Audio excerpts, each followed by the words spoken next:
Halo teman-teman, jumpa lagi dengan saya untuk pembahasan kita di satu minggu ke depan. Untuk satu minggu ke depan kita akan bahas salah satunya adalah emiten BBPT, Eagle High Plantation. Emiten ini kemarin 2 hari sebelumnya sempat terkoreksi di minus 3% dan di harga ARB minus 5%. Namun di balik itu semua teman-teman, emiten ini sempat naik dan terkoreksi. Begitu pula di tanggal 17 bulan 2 naik hingga 7% dan terkoreksi. Dan ini kemarin tidak sempat terkoreksi, bahkan sempat naik di 1,2 dan closingnya akhirnya di plus 6%, yaitu di 88. Kita lihat teman-teman, emiten ini ternyata didistribusikan 2 hari ini oleh asing, dan kita lihat di sini di MA200 emiten ini masih bisa bertahan di atas MA200. Untuk bermain aman seperti ini, teman-teman lihat data Windows yang ada di sebelah kiri. Teman-teman lihat di situ MA-nya, MA2-nya berada di 85 dan MA5-nya berada di 87. Emiten ini sekarang berada di 88 untuk closingnya di Jumat kemarin, berarti masih berada di atas MA5. Maka menurut saya untuk target emiten ini di satu minggu ke depan, emiten ini berpotensi menuju ke 90. Jadi teman-teman ambil di harga high-nya. Teman-teman lihat di sini high-nya berada 90. Dari 88 ke 90 itu masih ada sekitar 2,27% kenaikan, 2,27% kenaikan. Ini cukup lumayan jika teman-teman kemarin sore di hari Jumat melakukan pembelian di emiten ini, dan perlu teman-teman ingat juga emiten masih di bawah 100. Jadi kenaikan 1 poin saja sudah cukup lumayan untuk bisa menutupi biaya admin di emiten ini. Secara weekly-nya teman-teman lihat emiten ini telah naik hingga 53% dan closingnya di 88, yaitu hanya 11% saja. Volume transaksi semakin naik, jadi potensi yang saya bilang tadi, emiten ini mampu naik hingga 90 ke harga 90 masih akan mungkin terjadi. Emiten ini sudah menguji ke MA60 yang biasanya perlahan demi perlahan akan mencoba menebus secara konsisten di MA60. Silakan buat teman-teman yang ingin melakukan transaksi di BWPT, emiten ini masih akan berpotensi untuk melanjutkan kenaikan di satu minggu ke depan. Kita akan lihat kelanjutan dari BWPT. Clio kemarin naik 0,91% dalam seminggu. Emiten ini telah naik 2% saja, 2,78%, dan memiliki volume sekitar 340.000 lembar.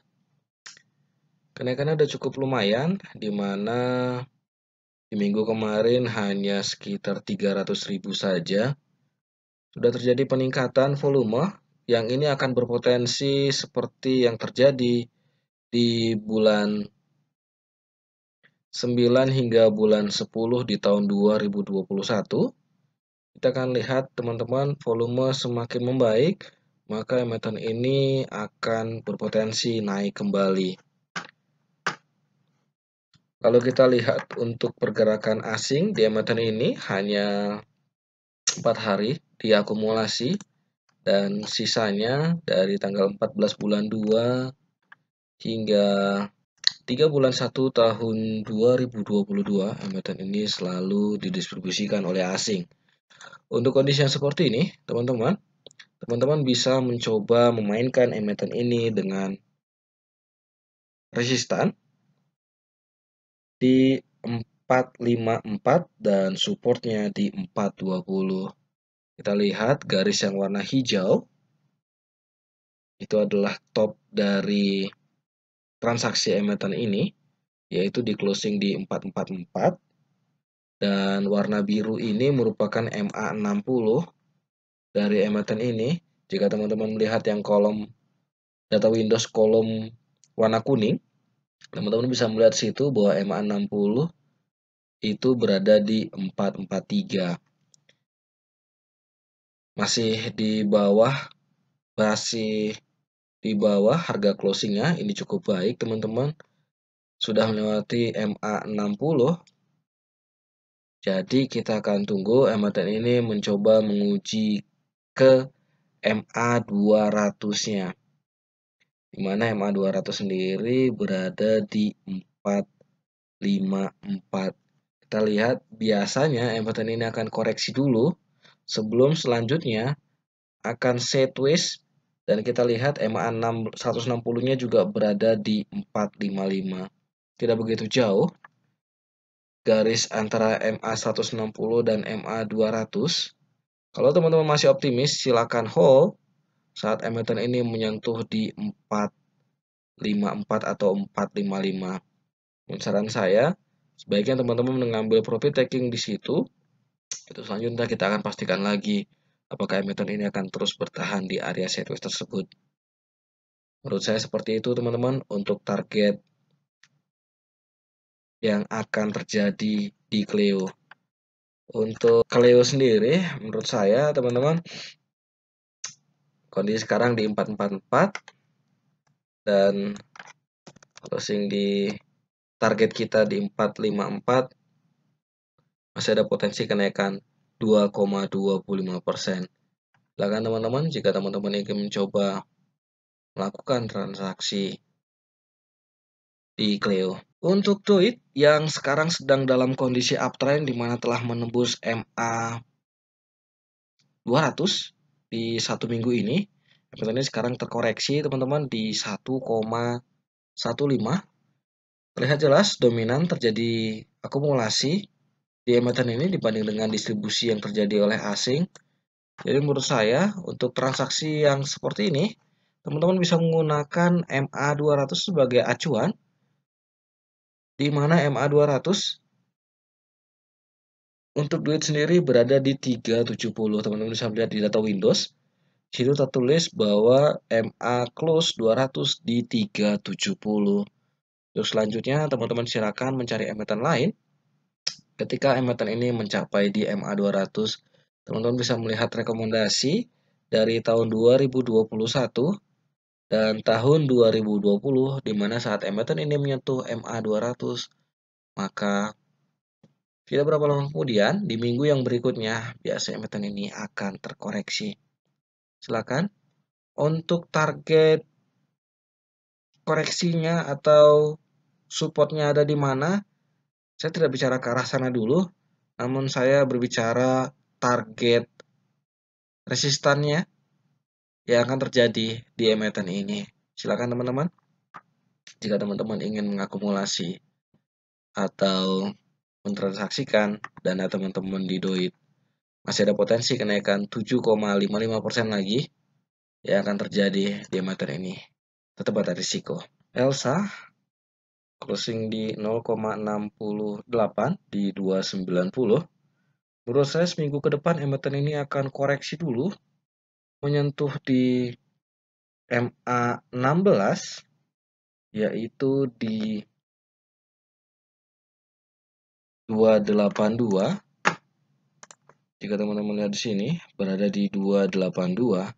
Untuk selanjutnya kita akan pastikan lagi apakah emiten ini akan terjadi pantulan. Maka disitulah menurut saya waktu yang tepat buat teman-teman mencoba masuk ke emiten ini. Kita lihat chart weekly-nya. Emiten ini sebenarnya sekarang dalam minggu-minggu yang lalu, dari di minggu 17 bulan 1 hingga minggu yang kemarin, teman-teman, emiten ini sekarang sedang menguji ke resistan di MA 200-nya. Di kisaran harga 313. Jadi buat teman-teman yang ingin menunggu emiten ini dengan target bisa menentukan di 313. Seperti itu teman-teman, kita lihat tren mingguannya sudah cukup baik dan sama seperti yang lain, biasanya ketika emiten ini mampu menembus, di minggu yang berikutnya emiten ini akan terkoreksi. Kita lihat seberapa kuat volume transaksi yang nanti akan terjadi di ELSA supaya kita bisa menentukan potensi selanjutnya yang akan terjadi di emiten ini. Udah garam, emiten ini menurut saya masih akan berpotensi naik kembali, namun target sementaranya emiten ini sekarang berpotensi menuju resistan di 34.945, yaitu di garis MA16. Di garis ini teman-teman, ini adalah potensi yang akan terjadi sementara di emiten ini. Dan untuk supportnya atau harga terendahnya itu berada di 29925. Itu berada di garis pada tanggal 20 bulan 8 tahun 2021. Namun, jika ternyata resistan di 34.945 konsisten ditembus, emiten ini sekarang akan berpotensi menuju ke MA200. MA200 monthly-nya, emiten ini berada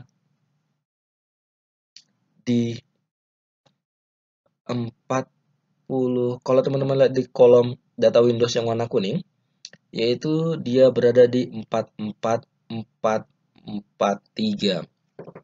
Teman-teman bisa sesuaikan kembali sesuai dengan harga yang sesuai untuk transaksi di harga 40.000 ke atas.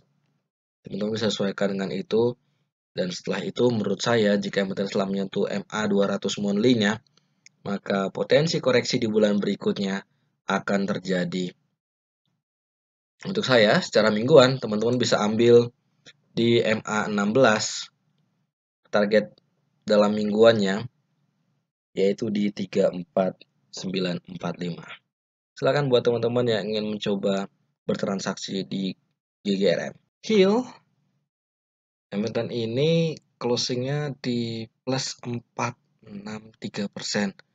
Kalau kita lihat di sini, teman-teman lihat garis Bollinger Band yang terjadi di emiten ini, secara nggak langsung bisa kita simpulkan bahwa Bollinger Band dapat dimainkan di emiten ini.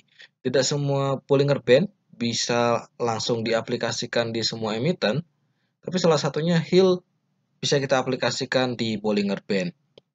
Jadi kita lihat sini teman-teman, HIL sendiri dalam 2 hari telah terjadi koreksi, dan beberapa hari sebelumnya emiten ini diakumulasi oleh asing. Transaksinya seperti ini. Kalau kita lihat untuk top Bollinger Band-nya berada di 1148 dan middle-nya berada di 1089 dan low-nya berada di 1030. Jadi buat teman-teman yang ingin mencoba mengambil cuan di emiten ini, teman-teman bisa mengambil untuk resistannya yang sesuai dengan data Bollinger Band, yaitu di 1148. Silakan teman-teman sesuaikan untuk transaksi di atas harga 1000. Jadi teman-teman, jika harganya tidak pas, teman-teman bisa sesuaikan. Atau mungkin dianggaplah 1148 ini sebagai 1145 atau 1150. Menurut saya seperti itu jika teman-teman ingin bertransaksi di HIL. HMSP kemarin tidak terjadi kenaikan, namun terjadi akumulasi oleh asing. Cukup dominan jika kita lihat transaksi yang terjadi di tahun yang baru ini, teman-teman, jauh lebih banyak daripada distribusi yang terjadi. Kita lihat di sini teman-teman, ini adalah chart untuk 1 tahunan di emiten ini. Tahun 2018 teman-teman bisa melihat bahwa emiten ini naik 17%, jadi yang beli di bulan Januari pasti bisa cuan sekitar 17%. ataupun di bulan-bulan awal. Lalu 1,99%. Kenaikan yang seperti ini cukup berisiko, teman-teman. Jadi ada potensi yang di tahun 2021 masih nyangkut di emiten ini. Karena emiten ini akhirnya closing di Desember kemarin tahun 2021 di 965, yaitu di minus 35% dari bulan Januari tahun 2021, dan sekarang emiten ini telah naik 7% dan koreksinya 2,59%. Sekarang posisi masih plus 5,70, teman-teman. Teman-teman lihat volume transaksinya turun, ternyata turun di tahun 2021, menunjukkan tidak ada optimisme. Kalau kita lihat 2018 masih ada optimis walaupun koreksi, 2020 juga begitu, dan di 2019 sepertinya teman-teman akumulasi sudah berkurang di emiten ini.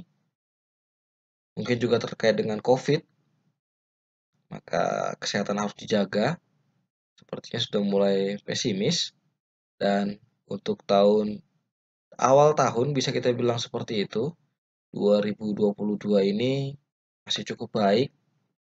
Jadi untuk pergerakan yang akan terjadi di HMSP, kita lihat di sini, teman-teman. Dalam beberapa kali, emiten ini hanya mampu menembus MA 200-nya di tahun 2020. Setelah itu turun terus dan hanya mampu menyentuh di MA 160 saja. Dan kemarin emiten ini juga menyentuh di MA 160. MA 160 sendiri berada di 1022 dan HMSP sendiri closingnya di 1022. 2 poin saja tidak mampu bertahan di atasnya.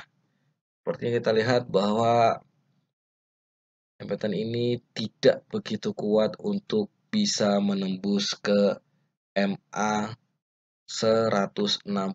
Namun jika kita melihat dari chart weekly-nya, emiten ini menurut saya masih akan berpotensi naik, teman-teman. Setidaknya dengan kondisi sekarang ini, emiten ini masih akan berpotensi naik menuju ke, sebentar saya lihat dulu, di MA 16-nya, teman-teman. MA 16 sendiri berada di 1180. Ini merupakan target yang tidak begitu tinggi sebenarnya, namun teman-teman harus hati-hati karena seperti yang saya bilang tadi, dan ini masih selalu gagal menembus MA 160. Emiten ini menurut saya berpotensi menyentuh ke MA 60 dulu, di mana MA 60 itu sendiri berada di 977. Jika tidak mampu untuk sideways di area tersebut, maka emiten ini akan berpotensi kembali menuju ke area bottom dari Bollinger Band itu sendiri, yaitu di 923.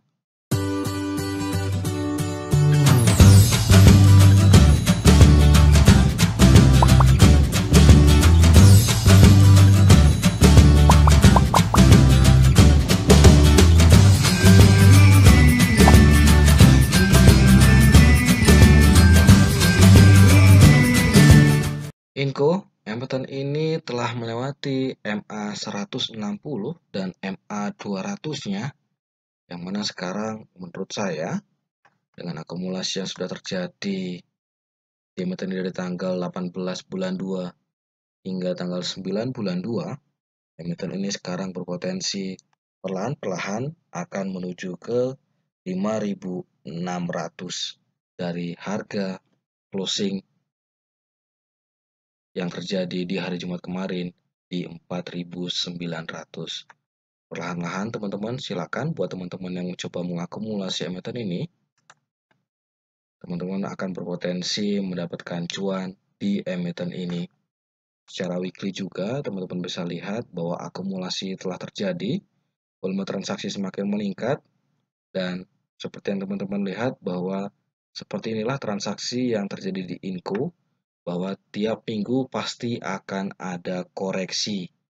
Dan jika emiten ini mampu closing di 1 minggu ke depan tetap konsisten closing di zona hijau, maka target price di 5.600 bukan tidak mungkin tidak tercapai.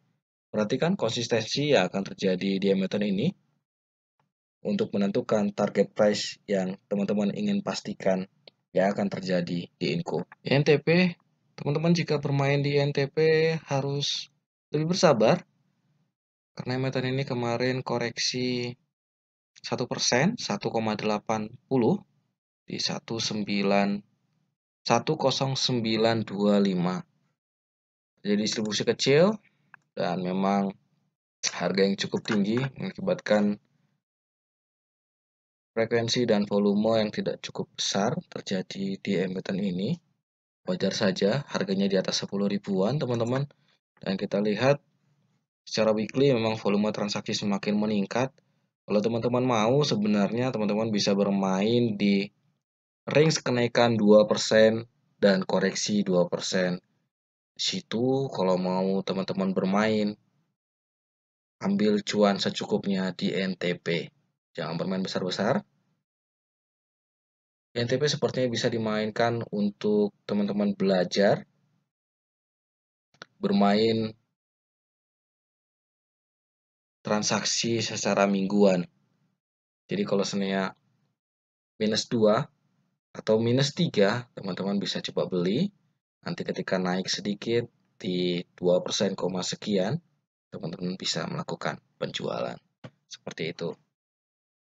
Secara weekly berpotensi kita take top dan secara monthly tidak cukup baik karena emiten ini secara mingguannya secara monthly-nya masih terkoreksi 0,23. Kalau kita lihat di bulan kemarin koreksi sampai 9, -9%. Menurut saya di bulan ini masih akan berpotensi lebih dari 0,23%. Seperti itu teman-teman, ambil cuan secukupnya saja, bermain di koreksi 2, kenaikan 2, seperti itu. Untuk Bollinger Band-nya menurut saya teman-teman bisa mencoba memainkan Bollinger Band di emiten ini saat harga dari ENTP sendiri menyentuh dari bottom dan melewati bottom Bollinger Band. ITMG juga sekarang sudah mulai uptrend teman-teman. Volume transaksi memang sekarang semakin menurun. Tapi saya melihatnya ini memang karena tidak banyak yang mau melakukan penjualan emiten ini dalam kondisi koreksi. Dan menurut saya emiten ini sekarang akan berpotensi menuju resistance di 27750 sesuai dengan transaksi yang terjadi di tanggal 12 bulan 10 tahun 2021 dan emiten ini memiliki support di 16700. Kita lihat secara monthly teman-teman, emiten ini semakin naik, konsisten selalu naik dari bulan 2 dari bulan 11 tahun 2020 hingga sekarang. Silakan teman-teman buat yang ingin long term di ITMG. J-Sky emiten dari tanggal 10 bulan 2 hingga tanggal 18 ini cukup dominan terjadi distribusi dan emiten ini juga sudah gagal untuk menembus secara konsisten MA60. Dengan koreksi yang terjadi pada Jumat kemarin, menurut saya emiten ini sekarang berpotensi akan menuju ke range harga 88-89. Kita akan lihat teman-teman apakah konsisten emiten ini akan menuju ke range harga tersebut Dan untuk teman-teman yang ingin mencoba tektok di emiten ini, sebaiknya mencoba saat emiten ini berada di range harga 88,89 dan mampu closing di zona hijau pada saat menyentuh range harga tersebut. Namun jika tidak menyentuh zona hijau, maka sebaiknya teman-teman jangan mengakumulasi JSky. Menurut saya seperti itu teman-teman, jika teman-teman ingin melakukan transaksi di JSky. JSMR, emiten ini terkoreksi kecil, dan kita lihat scroll ke bawah, akumulasi sudah terjadi dari bulan 1 kemarin teman-teman, cukup konsisten akumulasi yang terjadi. Dengan konsistennya akumulasi asing di emiten ini, menurut saya emiten ini sekarang akan berpotensi menyentuh ke MA200. MA200 emiten ini sendiri berada di 3.889 atau mungkin 3.900. Di area ini, emiten ini berpotensi akan menyentuh ring harga tersebut. Apakah mampu ditembus atau tidak? Maka sebaiknya kita tunggu saat emiten ini menyentuh MA200 itu sendiri. Untuk target awalnya tentu emiten ini akan menembus di MA60. Kita akan lihat teman-teman, apakah emiten ini juga akan mampu menyentuh di MA60. Untuk range sideways-nya sendiri, emiten ini berada di 3.400. Jika 3.400 tidak mampu mantul atau tidak mampu berada di zona hijau setelah melewati atau menyentuh 3.400, maka emiten ini akan berpotensi menuju ke 3.220, yaitu sesuai dengan transaksi yang terjadi tanggal 27 bulan 1 tahun 2022. Kita akan lihat teman-teman, dan secara weekly memang emiten ini sudah cukup baik, di mana telah terjadi kenaikan cukup konsisten. Emiten ini telah naik hingga 6% dalam minggu kemarin. Kita harapkan tetap konsisten untuk selalu terjadi kenaikan. Kita tunggu teman-teman. Semoga perekonomian semakin baik sehingga jasa marga, terutama untuk proyek bisnis-bisnisnya, semakin berkembang, terutama untuk bisnis di jalan tol. SMA ini dalam 2 hari kemarin telah terjadi akumulasi, namun pada hari Jumat ternyata emiten ini closing di minus 231%. Koreksi juga setelah terjadi di emiten ini. Kita lihat untuk weekly-nya, volume transaksi semakin meningkat, dan emiten ini sekarang bisa kita bilang dari tahun dibandingkan tahun 2021, ini merupakan harga terendahnya. Tapi kita lihat lagi di tahun 2020-an, harga terendah emiten ini berada di 120-an. Tentunya setelah perhitungan dari stock split di emiten ini, dengan volume transaksi yang sudah cukup baik di emiten ini, kita bisa bilang bahwa emiten ini akan berpotensi terjadi pantulan. Tapi tidak begitu banyak teman-teman, karena harga terendah 17%, emiten ini closingnya di minus, harga terendahnya minus 13%, emiten ini closingnya di minus 7%. Jadi kemungkinan masih akan ada koreksi yang akan terjadi di minggu depan. Dan kita lihat secara monthly juga, emiten ini masih closing di minus 13% dari harga terendahnya di 8%, di 18%. Secara monthly, emiten ini masih akan berpotensi koreksi. Jadi teman-teman, kalau teman-teman yang ingin masuk, saran saya tunggu potensi yang akan terjadi di akhir bulan 2 ini untuk teman-teman bisa mengambil posisi yang baik untuk melakukan akumulasi atau mengabaikan SMA untuk strategi trading teman-teman secara bulanan di emiten ini. Karena saya masih melihat bahwa di bulan 2 ini masih akan berpotensi koreksi. Kita lihat apa yang akan terjadi di bulan 3 nanti. Teman-teman bisa lihat juga dari chart weekly atau chart daily untuk bisa menentukan chart monthly yang akan terjadi di emitter ini. Menurut saya seperti itu teman-teman. Kalau teman-teman masih merasa yakin, silakan. Atau mau main simpelnya saja, teman-teman bisa melakukan transaksi saat emiten ini monthly-nya mampu closing di zona hijau. Maka potensi di bulan berikutnya emiten ini akan closing di zona hijau kembali. Menurut saya seperti itu teman-teman. Strategi trading yang akan terjadi di SMA dan emiten-emiten lainnya. Silakan teman-teman mencoba menganalisa kembali. Semua pemaparan sudah saya sampaikan. Tetap ada risiko. Terima kasih. Salam cuan.